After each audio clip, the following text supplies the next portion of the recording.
huku wakibadilisha maisha yao na kujenga mtengamano imara.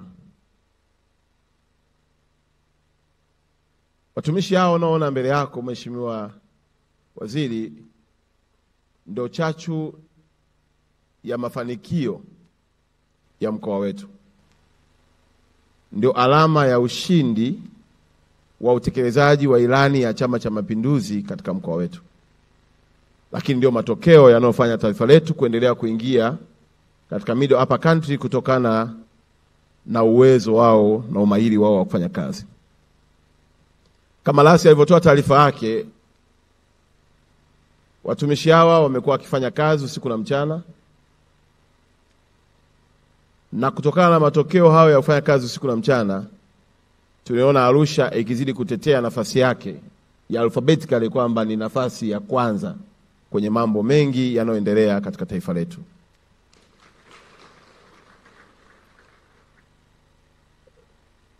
Jambo la tatu, Mheshimiwa Waziri, ni shukrani zetu za dhati kwa Katibu Mkuu wizara yetu ya TAMISEMI na viongozi wote wanaoendelea kutoa miongozo mbalimbali ya kiutendaji, ikiwa ni pamoja na kutukumbusha umuhimu wa kufuata taratibu, kanuni, na hatimaye kuifanya TAMISEMI imeendelea kwa sikio la wananchi.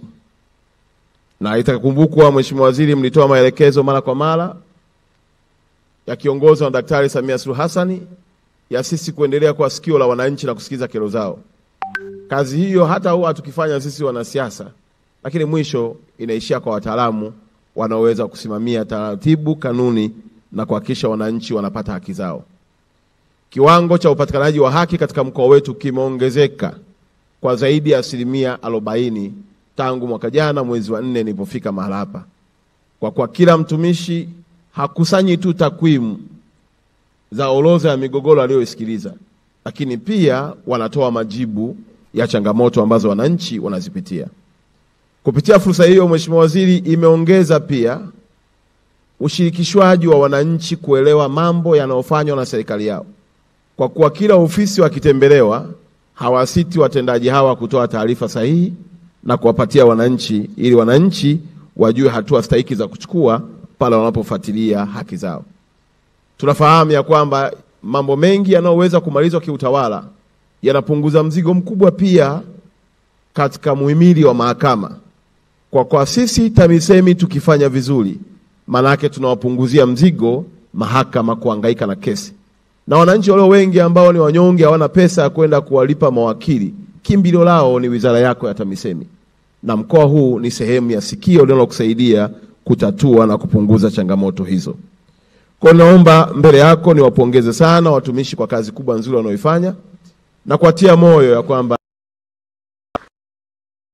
kazi hii ni ya wito, na ndio maana imemfanya Daktari Samia Suluhu Hassan kuwa na morali ya kuongeza 35% ya mshahara.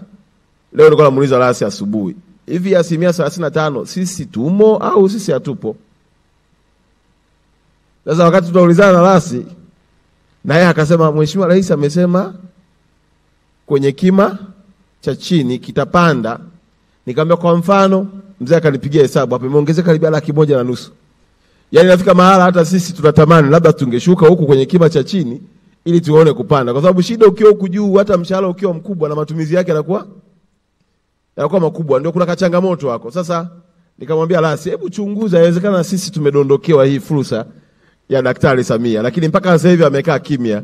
Inanipa hofu kuendelea kusema maneno nisije kujitabiria kwamba tumo, kumbe Mheshimiwa Waziri sisi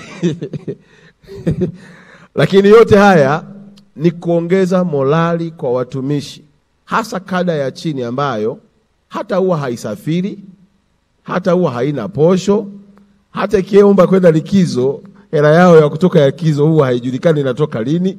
Hata wakihamishwa, hela yao ya uhamisho unakuta mafaili yanatoka huku yanaingia huku. Kwa hiyo tunamshukuru sana Mheshimiwa Rais wetu Daktari Samia Suluhu Hassan kwa kuamua kugusa kada ya watumishi ambao ndio kiinua mgongo cha uchumi wetu kwa mazingira yote. Mheshimiwa Waziri, leo siku hii ni wewe ndio una maneno ya kutuelekeza. Na sisi tukasema